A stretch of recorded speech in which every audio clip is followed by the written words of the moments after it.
Pemirsa, demi mewujudkan herd immunity atau kekebalan kelompok, sejumlah pihak menggelar vaksinasi massal. Kepedulian ini didasari dari kondisi Indonesia yang masih dilanda pandemi. Selengkapnya kami akan bahas dalam dialog Nusantara siang berikut ini.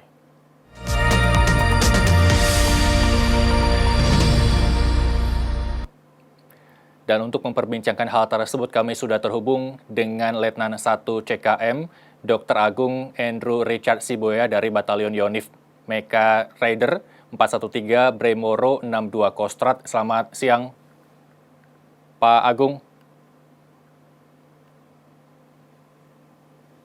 Ya, audionya boleh di-joinkan dulu terlebih dahulu Zoom-nya, Pak Agung. Baik, Mas. Ya, terima kasih Pak Agung telah bergabung bersama kami di Nusantara TV. Salam sehat. Latar belakang terlaksananya kerjasama serban vaksin yang tadi kita lihat bersama didasari oleh apa? Boleh diinformasikan? Baik, pada dasarnya pandemi COVID-19 yang masih berlangsung dan banyaknya varian baru virus COVID-19 yang lebih cepat penularannya, vaksinasi sebagai salah satu cara pencegahan yang efektif melawan pandemi COVID-19. Selain itu, untuk mendukung kesadaran masyarakat mengikuti vaksin agar dapat kembali beraktivitas normal. Nah, karena itu kami Komando Cadangan Strategi Angkatan Darat Kostrad bekerja sama dengan Yayasan Bidadari secara aktif ikut serta mendukung pemerintah Republik Indonesia untuk mengendalikan laju penyebaran virus COVID-19 dengan menggelar program serbuan vaksin untuk mencapai target herd immunity atau kekebalan kelompok. Demikian, Mas. Baik, prosesnya seperti apa? Sejak dicanangkan awal hingga selesai terlaksana, boleh diinformasikan proses apa saja yang dilalui dan kabar yang kami terima juga dari informasi yang tadi kita saksikan sama-sama, ada kerjasama oleh berbagai pihak, begitu ya, Pak? Boleh dijelaskan? Ya, kami di wilayah Jawa Tengah dari Brigif Mekanis Rider 6 Kostrad bekerjasama dengan seluruh organisasi masyarakat seperti yang telah Mas Faisal tadi sebutkan dari Politeknik Akmi dan PMS, ada juga Kasmagata, serta Rumah Sakit Brayat, serta Rumah Sakit tingkat 3 DKT Solo, serta relawan lainnya seperti dari Palang Merah Indonesia dan Surakarta.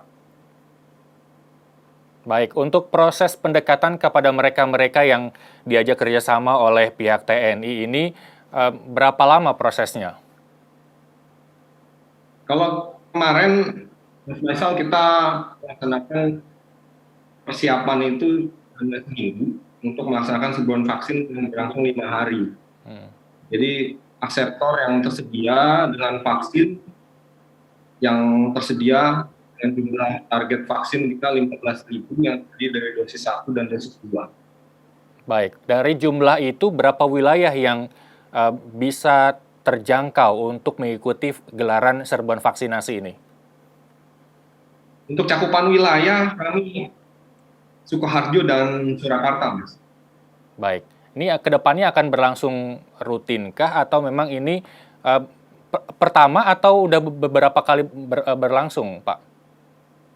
Ya, serbuan vaksin yang kami laksanakan sudah yang keempat, kebetulan sesuai dengan adanya akseptor atau penelitian vaksin dengan ketersediaan vaksin. Apabila hal tersebut sudah ada, maka akan kami rutin laksanakan. Baik, target vaksinasinya? Target vaksinasinya tadi 15.000 dosis. Baik, ini mencakup untuk masyarakat pada umumnya atau hanya untuk pelajar dan beberapa kalangan tertentu mungkin? Berdasarkan kategori kita cakupan 12 tahun ke atas. Masyarakat umum, baik itu disabilitas, masyarakat rentan, para lansia, maupun ibu hamil.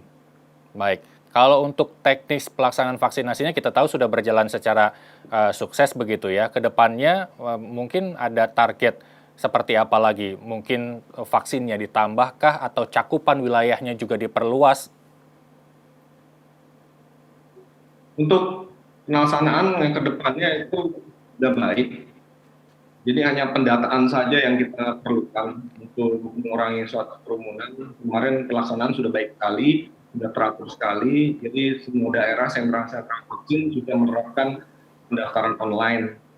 Jadi tidak perlu lagi sampai untuk antri untuk mendapatkan vaksin. Begitu Mas Faisal. Baik, kalau terkait dengan proses pendataan, apakah ada kendala? Karena kita tahu bahwa tidak semua lini masyarakat paham ataupun melek dengan kemajuan teknologi yang mengharuskan mereka mendaftar secara online. Apa yang atau bentuk edukasi apa yang diberikan dari pihak Kostrad kepada warga yang ingin mendaftar serbuan vaksinasi ini ke depannya mungkin, Pak?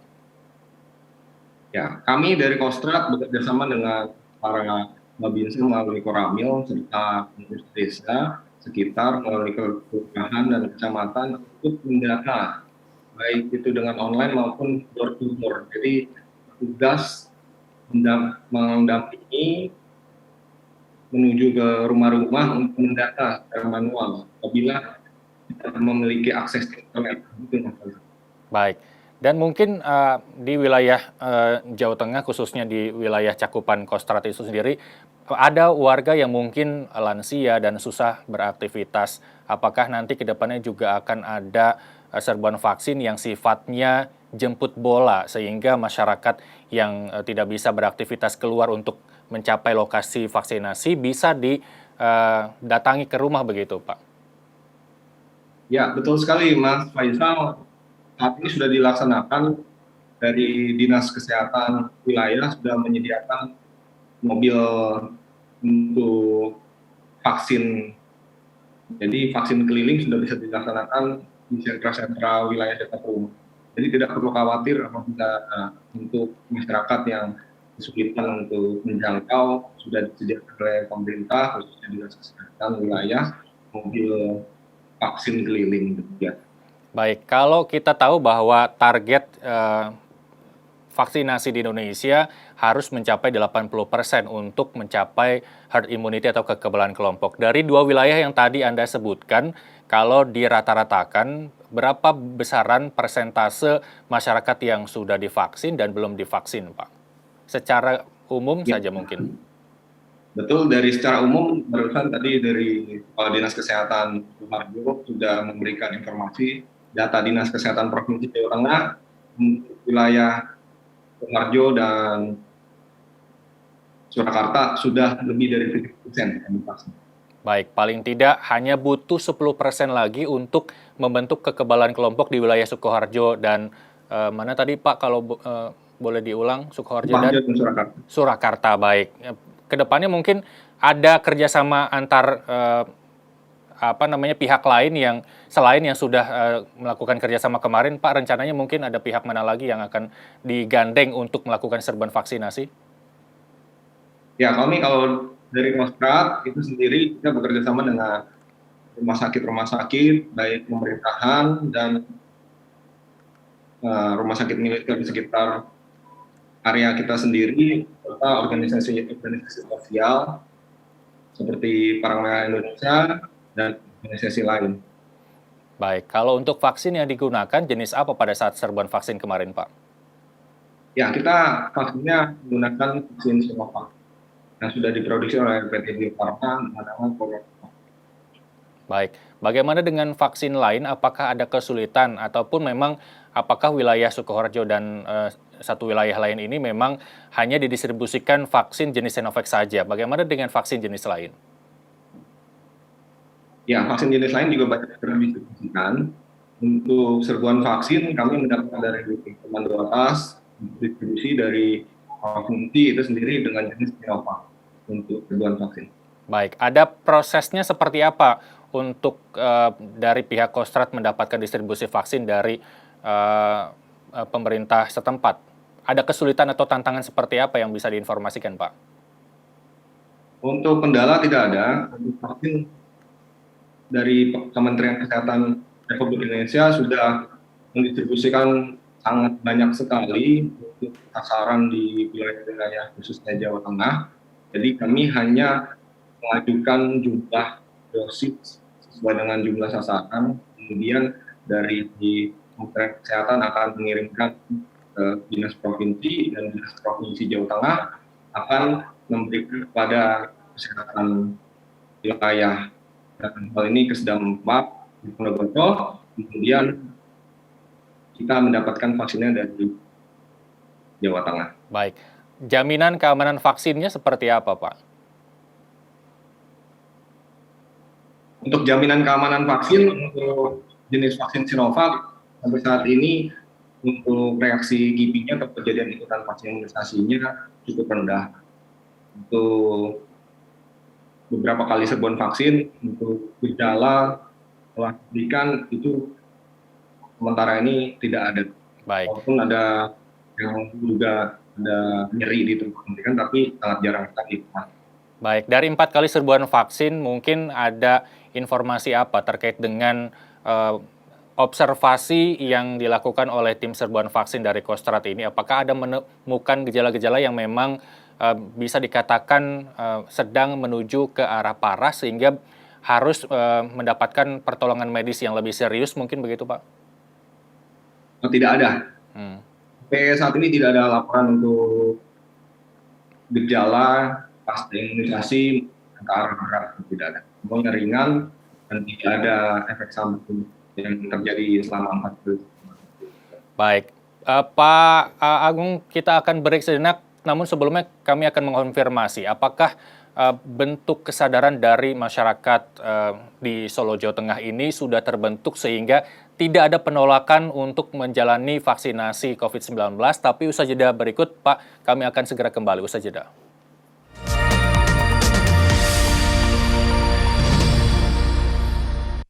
Anda kembali bersama kami di Nusantara TV. Pemirsa masih bersama Letnan 1 CKM Dr. Agung Andrew Richard Siboya, Batalion Yonif Mekanis Rider, 413 Bremoro 62 Kostrad. Pak Agung, kalau tadi sebelum break saya menanyakan bagaimana dengan kesadaran masyarakat. Apakah sejauh ini dari 4 kali pelaksanaan serbuan vaksin masih ada penolakan dari warga, mungkin terkait ketakutannya, terus kurangnya informasi dan lain sebagainya. Apakah masih ada seperti itu, Pak Agung? Untuk saat ini sudah tidak ada lagi penolakan, karena kita menangani dengan kerjasama lintas sektor antara TNI, Polri, pemerintah daerah untuk meyakinkan kepada masyarakat.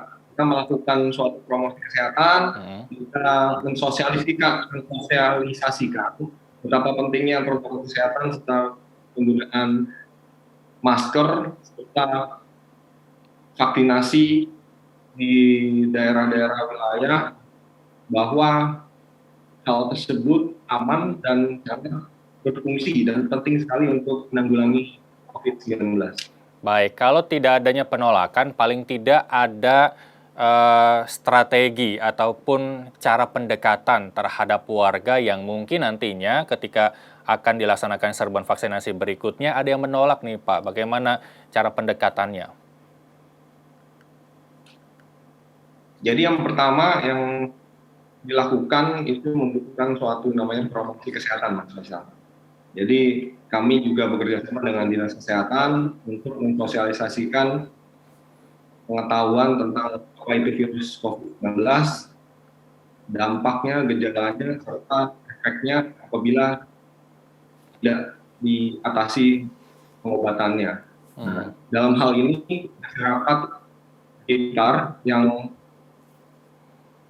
menolak awalnya, kita memberikan suatu pengertian bahwa vaksinasi itu penting sekali dalam hal mengurangi pandemi COVID-19. Baik. Dan kita memberikan bukti bahwa vaksin itu aman karena pelaksanaan yang di daerah dari door to door maupun dari mulut ke mulut, mereka juga menceritakan hal tersebut kepada sekitarnya. Baik, kalau tadi Anda sudah mendapat informasi dari Dinas Kesehatan setempat bahwa besaran vaksinasi di 2 wilayah di Solo, Jawa Tengah itu sudah mencapai 70%, dalam arti kurang 10% untuk mendapat atau membentuk kekebalan kelompok. Kalau bisa diinformasikan secara umum garis besar wilayah Solo, Jawa Tengah begitu ya, kalau beberapa daerah memang sudah tercatat 0 kasus positif COVID-19, bagaimana dengan di sana? Berapa kasusnya, terus kemudian bagaimana keadaan rumah sakitnya, dan lain sebagainya. Penanganan secara umum saja begitu. Kalau misalkan di ini untuk tingkatan sangat kurang sekali. Yang sehari bisa sampai banyak ratusan, kita dengan adanya serbuan vaksin ini mengurangi angka stagnan terhadap penderita COVID dan angka kematian. Dan juga sekarang data yang di Jawa Tengah mengalami penurunan. Baik, kita harapkan memang beberapa daerah karena gencarnya dengan serbuan vaksinasi ini diharapkan kasusnya semakin menurun begitu ya. Kalau penanganannya selama ini, apa yang bisa menjadi catatan wilayah sana untuk pemerintah pusat mungkin apa yang harus ditingkatkan dalam pelayanan penanganan COVID-19 di daerah sana, Pak? Ya, pentingnya atau perlunya sistem pencatatan dan pelaporan terpadu setiap masing-masing wilayah untuk mencatat warga yang belum divaksin, juga mempermudah untuk jangkauan tim kesehatan dan desa tertentu untuk memberikan data orang-orang yang belum divaksin. Adanya kesadaran masyarakat sendiri betapa pentingnya vaksinasi COVID-19 itu sendiri. Dan target vaksinasi bisa tercapai. Itu Mas Faisal. Baik, kalau untuk prokes kembali lagi, tadi Anda mengatakan bahwa sosialisasi protokol kesehatan terus digencarkan. Apakah selama sosialisasi ini masih ditemukan warga-warga yang minim kesadarannya untuk menjalankan protokol kesehatan, baik itu menggunakan masker, menjaga jarak, dan lain sebagainya, Pak? Ya, kalau saat ini ya warga masyarakat sudah sangat sadar protokol kesehatan. Karena masyarakat itu sadar bahwa protokol kesehatan merupakan salah satu faktor yang sangat bermanfaat dalam menanggulangi pandemi COVID-19. Jadi sangat sedikit sekali Mas Faisal yang bandel. Karena masyarakat juga saling mengingatkan betapa pentingnya protokol kesehatan di pandemi COVID-19 ini. Baik, kita harapkan serbuan vaksinasi ini terus ya, meskipun ada kurang 10% lagi untuk mencapai kekebalan kelompok. Mungkin ke depannya target vaksinasinya ataupun catatan-catatan yang bisa diinformasikan kepada kami dalam pelaksanaan serbuan vaksinasi apa, Pak? Untuk protokol dan kesehatan dan vaksin itu telah berfungsi dan bermanfaat mengurangi penularan COVID-19, meningkatkan angka kesembuhan, mengurangi kematian. Jadi kami menyampaikan mari lawan COVID-19, ayo vaksin. Baik, terakhir Pak, untuk secara lebih jelas imbauan kepada masyarakat serta ajakan masyarakat yang belum divaksin dari Kostrad sendiri, silakan Pak. Ya, dari Kostrad kami turut bangga dalam membantu kegiatan vaksinasi khususnya di wilayah Jawa Tengah, dan kami siap Brigade Mekanis Rider 6 Trisakti Balajaya siap untuk membantu percepatan vaksinasi bekerjasama dengan lintas sektor, TNI Polri, dan pemerintah daerah untuk menanggulangi COVID-19. Untuk para masyarakat yang belum divaksin bisa segera datang ke sentra vaksin terdekat untuk divaksin. Baik, luar biasa. Kami apresiasi kinerja dari teman-teman dari TNI untuk membantu program vaksinasi nasional agar terciptanya herd immunity. Ini juga agar Indonesia terbebas dari pandemi virus COVID-19. Terima kasih Pak Agung, salam kami dari Nusantara TV untuk teman-teman di Kostrad dan TNI secara umum telah membantu pemerintah untuk menangani COVID-19. Terima kasih dan sampai jumpa. Salam sehat, Pak. Salam sehat.